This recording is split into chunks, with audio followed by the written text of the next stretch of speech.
Sophie, and all the crew in Spot for getting us here today. I'm just talking to Joey Dalton. Joey, what a great way to serve. Everybody take a bow. Double points for showing up this morning.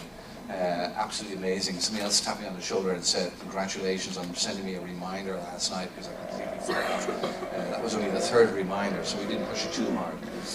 Welcome everybody. This is going to be an interesting day.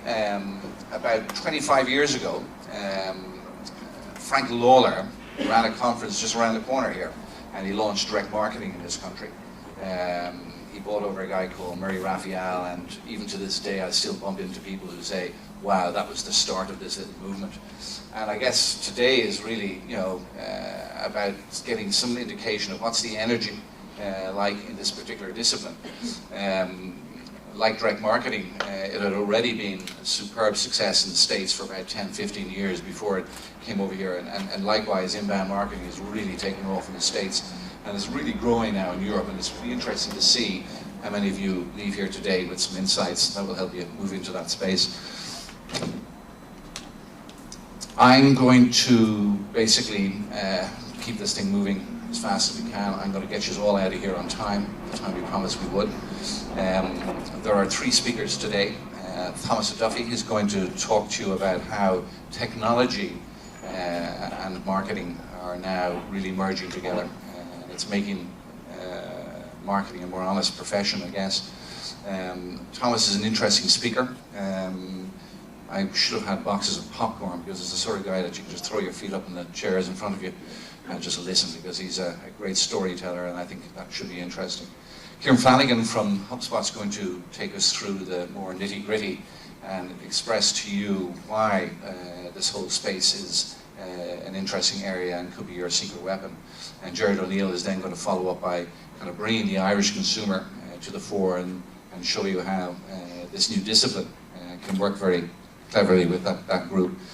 The Power of Me is basically a movement where the consumer is now taking control. This is a video that I came across about 6 or 7 years ago. I know that's a long time. It is a long time in the world we're in, but this was my smack across the head.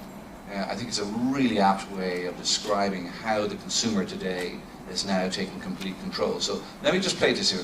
It's just a couple of minutes long, and hopefully you'll get understand this. It would be great if I knew how to do that. Oops.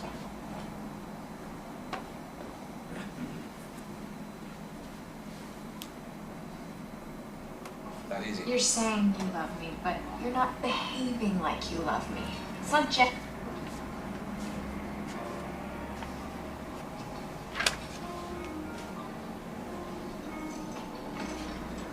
Hey there. Long time no see. Looking good. Yeah. Let's just keep this simple. I want a divorce. What now? I think you heard me just fine. Come on. This is me. What's wrong? We don't talk anymore. I just put down a mill on a TV commercial just to talk to you. Exactly. You do all the talking. I never get a chance. Talk on our website, can't you? Sure. If I want to say, order this product. See? It's not exactly a dialogue. What about the print campaign, You can't tell me you missed the billboard in Times Square. That was like a 200-foot tall declaration of love. You're saying you love me, but you're not behaving like you love me. It's not genuine. I don't know. The agency said I was genuinely being funny. Genuinely being charming. They said you would love everything I did. Keep your voice down. You're not doing a radio commercial. Look, whether you're funny or not, it's just, I've changed. And you haven't. I mean, we don't even hang out in the same places anymore. You're not even listening, are you? Coupons. You want coupons, don't you? Look, come by the store. I got 2 words for you. Loyalty, redemption. Wow. Am I right? That was it, wasn't it? Let's just hug. If you knew me, you'd know I don't care about that. Know you? Sweetheart, I know everything about you. You're 28 to 34. Your online interests include music, movies, and laser hair removal. You have a modest but dependable disposable income. Am I the only one not getting the problem here? I'm out of here. Oh, come on. Don't be like that. Look, I'll tell you what. Come back here tomorrow. I'll give you the chance to win a Bahamas vacation. There's a small chance, minuscule, but technically still a chance. Why don't you like the old days? an accurate way of describing how marketing has been getting away with this for years. You know, it's we're just not paying enough respect, not listening. And I think, you know, the movement of the Power Me is really, look, you know, it's all about the consumer now. If we're not listening to that person, we're wasting their time. If we're not giving them a solution, we are then therefore the problem. And I think, you know, this session today is going to look at some of this in a little bit more detail. In terms of a definition for inbound marketing, this is a new term that's something new to some of you. I guess there's a lot of people in the room who are already practicing in this area. But from my own perspective, you know, I'm describing it as a series of tactics that's basically driven by software. But it's all about driving traffic into, predominantly and generally, your site. So, you know, inbound marketing is where consumers come into you, whereas outbound marketing, which is the market we've been used to over the years, is all about us sending messages out to the consumer. So what we mean by that would be outbound could be anything from your advertising, your TV, your below the line, your direct marketing. All of that is outbound marketing. You're attempting to trip somebody up or possibly interrupt them, whereas inbound, they're coming looking for you. And it is the movement, and we'll talk a little bit in more detail about why that movement is changing there. One of the insights that is driving this is basically, look, the sales funnel rules, they're actually broken now. In the old days, sales used to own the relationship. Marketing used to own the messaging. Today, it's all about meshing that. We've got to find ways for sales and marketing to pull together. You would have always thought that those two departments would work very closely. It's not the case. And what we're actually finding now is that IT and marketing are actually working closer together rather than the sales and marketing. But this is something that really needs to be addressed. So this form of inbound and outbound, we're calling it tidal marketing. I was away recently and I made a presentation to about 50 agency owners that gathered. We were in London, and prior to that we did a conference in Russia, and we introduced this new concept of tidal marketing. So what tidal marketing is basically saying is that, you know, inbound marketing is not necessarily the solution to all our issues. We still need to be able to practice outbound with inbound, but you're going to get far greater metrics from the inbound process. And one of the things about working with HubSpot, a lot of the other players in this space, they believe that outbound marketing is absolutely gone. HubSpot, on the other hand, they recognize, now there is a role for that, but you want to use that to get them in on this funnel to move you through. We have introduced a new funnel, and it's kind of interesting that there's one thing that you would take away from my conversation with you this morning. It is that our funnel has a tail, okay? This is where I find is the greatest opportunity for everybody in this room. So what we're basically saying is that we want people to now look at the retention part of that process. It is now your biggest acquisition opportunity. So what do we mean by that? Obviously, the normal funnel is your strangers, your visitors, your customers, and our job in the marketing department tends to be done. No, our job is absolutely starting here. And I'll give you the example. We're doing a piece of work in Russia at the moment with Renault, and we did a test drive program. And when people came in and took their test drive, when they came back, their car was valeted. That was a completely under promise and over deliver. And when they got back to their friends and family, they were going, oh my God, I just had one of the most amazing experiences today. I went out and took my test drive. When I came back, my car was valeted. And in some cases, we might have even put in an umbrella in the boot. Some people came back and said, sorry, somebody was in my car and they left this umbrella there. The whole point there is that you're trying to give them an amazing first-time experience. And if you do that, that is now, these people are now selling on your behalf. And that's why the tail is so important in everything we do today. And think about, you know, there's a customer we're working with at the moment. They're based in, they're an Irish company, but they're selling into Scandinavia countries. And they don't have significant consumer budgets, but what they are doing is they're developing their product so that, again, when people try this product out for the first time, they're getting this amazing experience, and we want to get them selling the product on their behalf. The tail is critical, and that's where we should be spending far more of our time. Over the years, acquisition has always been the king, retention has been kind of second cousin, not anymore. You'll get your acquisition with a really strong retention program. In terms of tidal marketing, the good news is you're already doing this. You know, this is where it starts. You start with really strong personas. Everybody in this room has been doing that for years. But the whole point is that the better you know your consumer or your prospect, the more you're going to engage. If you don't, you're just going to be a business speaking to customers in a mass way. You know, we now need to be able to, with this new technology, we're now able to do very specific and customized messaging on the back of brilliant personas. And rather than give you a proper case study, let me walk you through an experience that I've had. And this is Tidal Marketing explained as a process. In this particular case, I am a fisherman and I should be on a river right now, but I'm not. I see Lily Killeen's coming late, and her father and her uncle were fishing without me this morning, so I've given up so much for this, Lil, sorry. Here's the story. As a fisherman, the worst thing that could possibly happen to you is that you break your rod.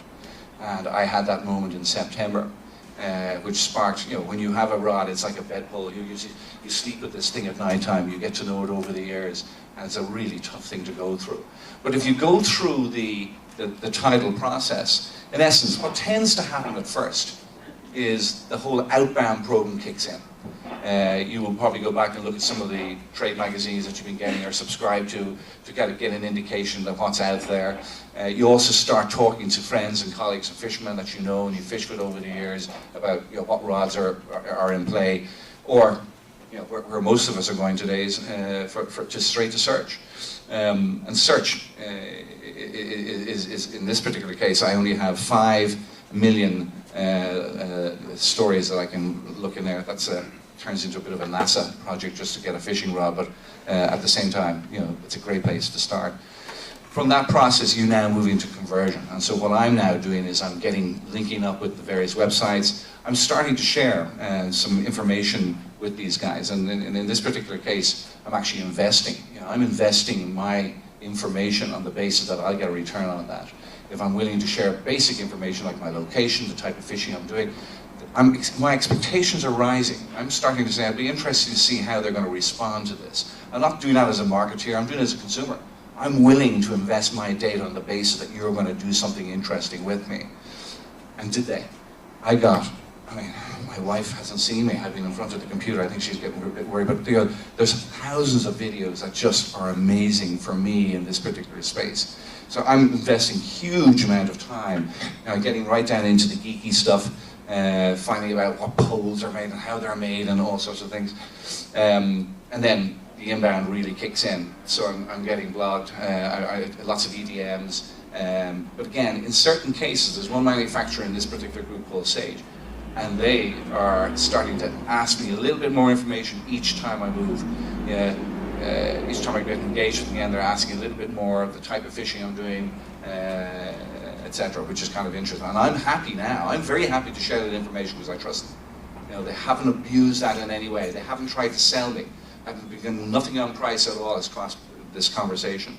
I mean, I'm even now looking at fishing rod luggage, for God's sake. I mean, you know, so I'm quite happy to be upsold during this process if that's the way it's taken me. And of course, my matching waders. Who could spend, you know, 6 to 7 days going through all this without getting your matching waders?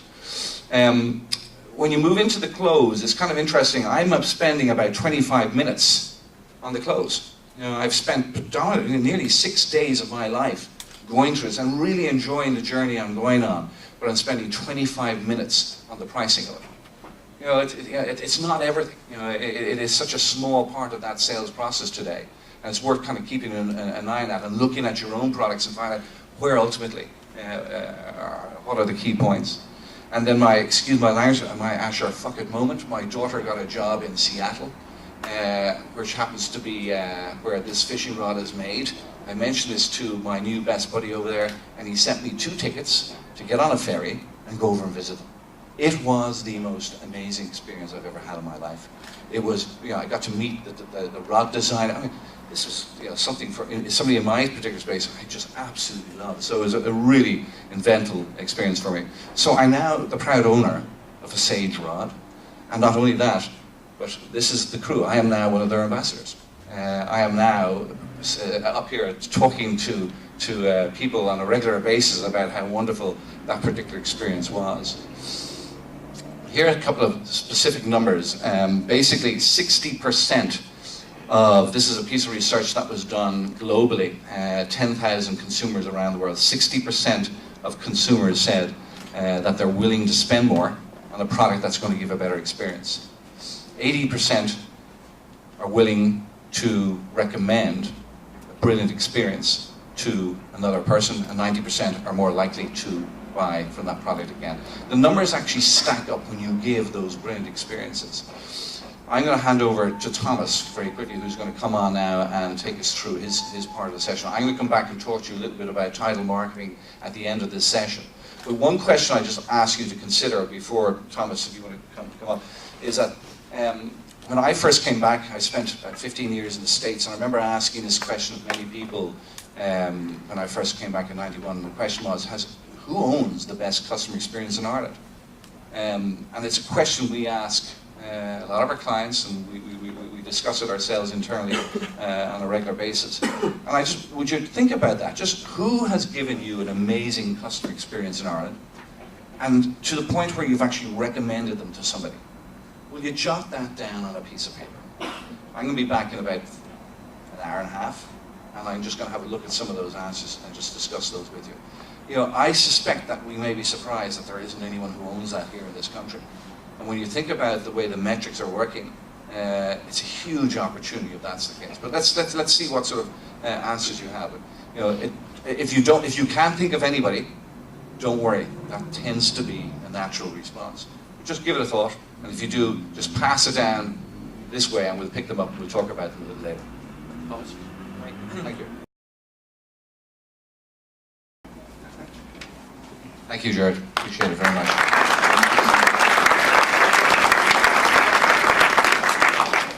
I asked a question before I wrote the last time, and it was to get people to write down the name of an Irish company that gave you an amazing experience in the last couple of years, and to the point where you've actually gone and recommended them onto somebody. And I just went up to get the list, and no one wrote a name down, which is a pretty interesting answer in itself. It's not an easy question to address. And I've been doing this for about 20 years, asking Irish people what brands are the ones that have stood out. And over these years, I've been trying to figure out, why is this? And a colleague of mine said to me one stage that he spent many years in the UK, I'd spent many years in the US, that in the UK and the US, we have this kind of range of amazing, brilliant experience, you know, 5-star, right down to absolute crap in what you do. Whereas in Ireland, we don't do that. We just kind of do the in-between. We do pretty good experiences. In some cases, you might get an excellent experience, and pretty okay experiences. We don't go right down to the end.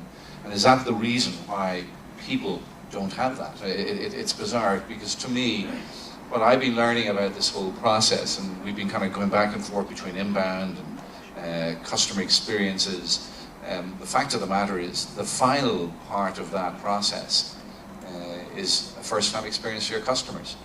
And every one of you have your own business. And if you think about it, we recently did a what-if session with one of our clients, and we spent a day with them exploring where we could give amazing customer experiences right through the sales funnel. And within a day, we had 20 remarkable experiences that no one else in the marketplace was doing. And it was a really enjoyable day, and they had all of their colleagues who were involved in those processes engage with us during that session. And they will implement a number of those activities, and they will very quickly become the best experience in this country. It's just beyond me that no one is biting on that. Every one of us can do that in our day-to-day job. And it's worth taking back with you today, you know, just to say, look, what can we do to give a new customer an amazing experience so they go off and tell a friend, a colleague, a family member how cool that was. Because then they're going to become your sales reps. And that's what this whole process today was about. One of the things I said is I'd get you out of here, finish by 11. We're doing pretty good. We've got about 5 minutes to wrap this up. So there's our Ireland's best brand experiences. We don't have one. Oops. That's not coming up there. Sorry, Thomas, could you be here for 1 sec? It's on my screen, not.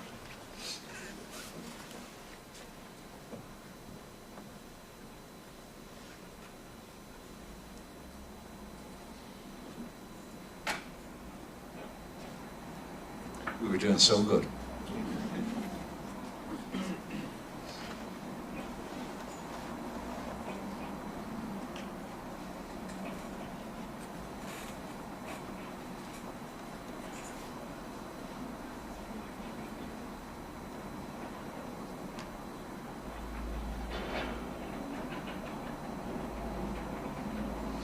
So while we're waiting for this last thing, would somebody please raise their hand and tell me one brilliant experience that they, great.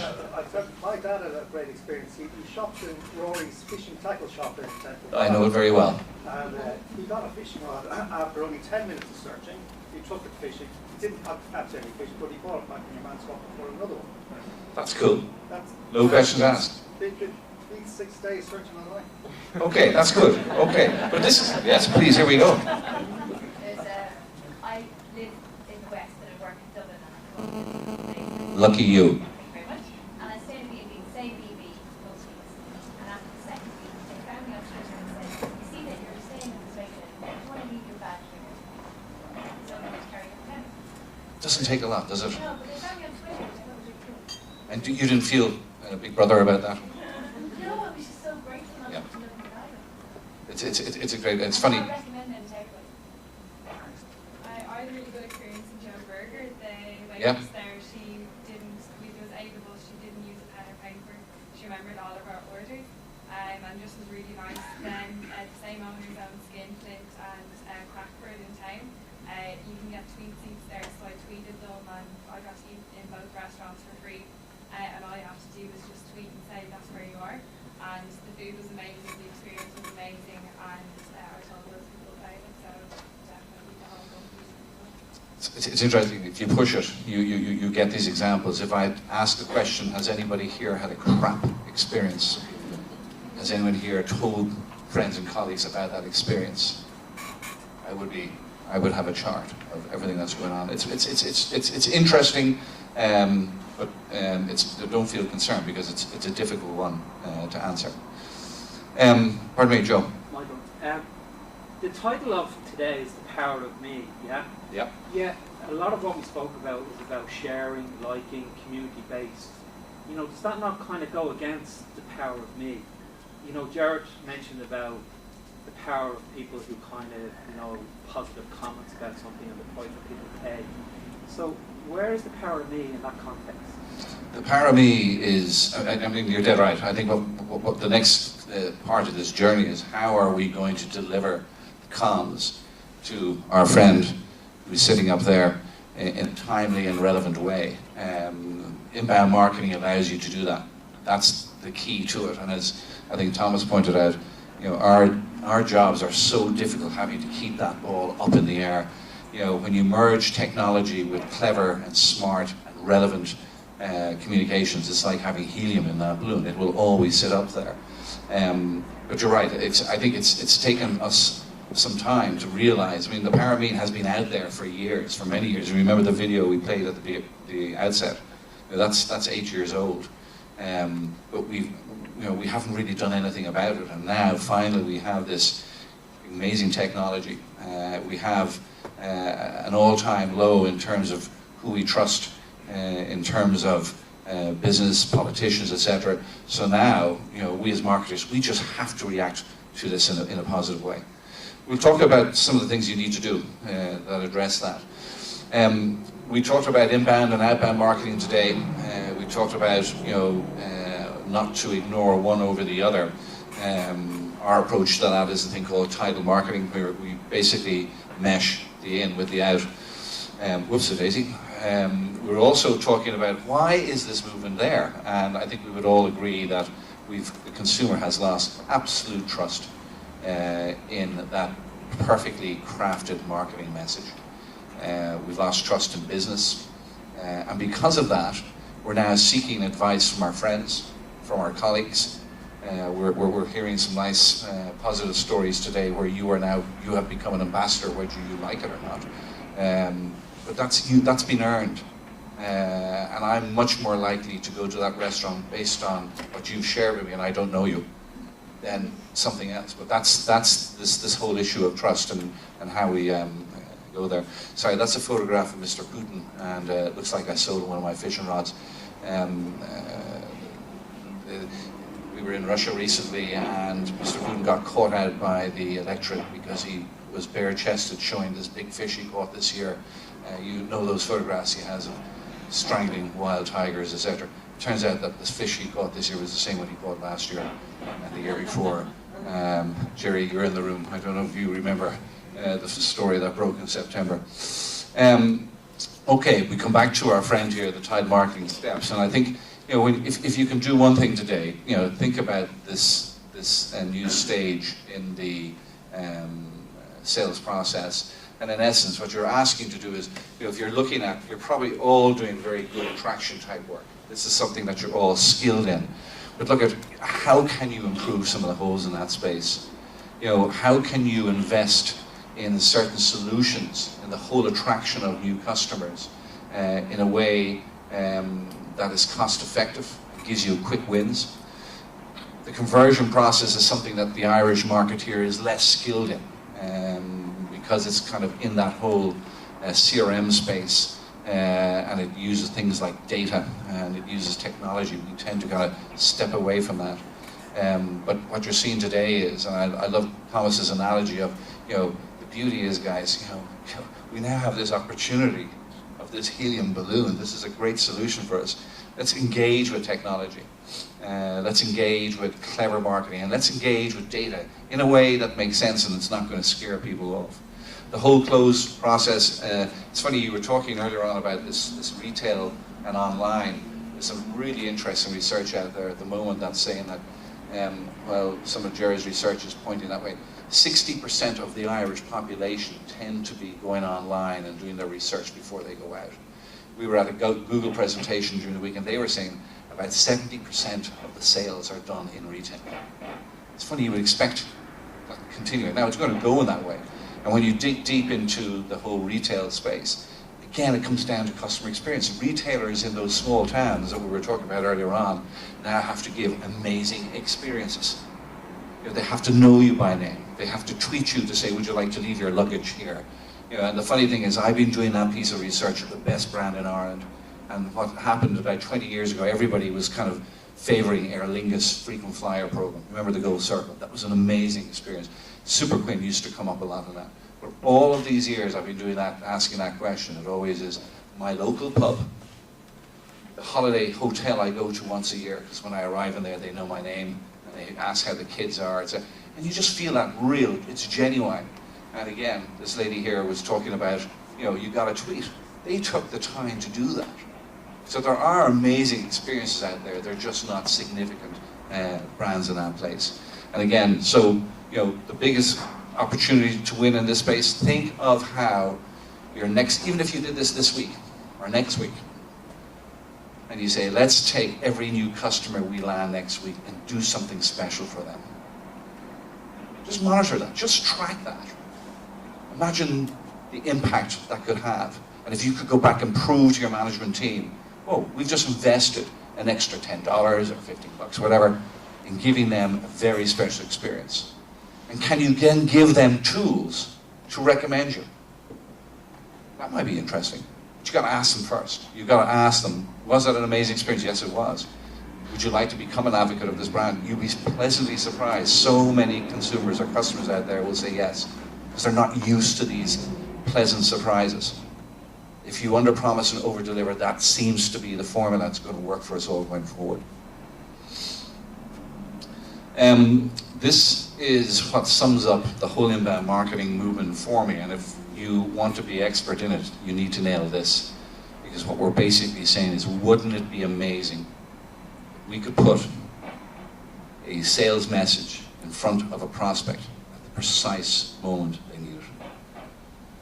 And at the very outset, we talked about HubSpot being a whole usage of many different tactics, and there was a puzzle up there. The puzzle was not there for confusion, it was there about constantly tweaking and changing so that you do get that messaging in front of those people at the exact time they need it. If you're doing that, you're doing it brilliantly, and we will all learn from you. The other thing from a creative standpoint is, yes, anything we create today needs to be absolutely engaging to the point that people will want to share that.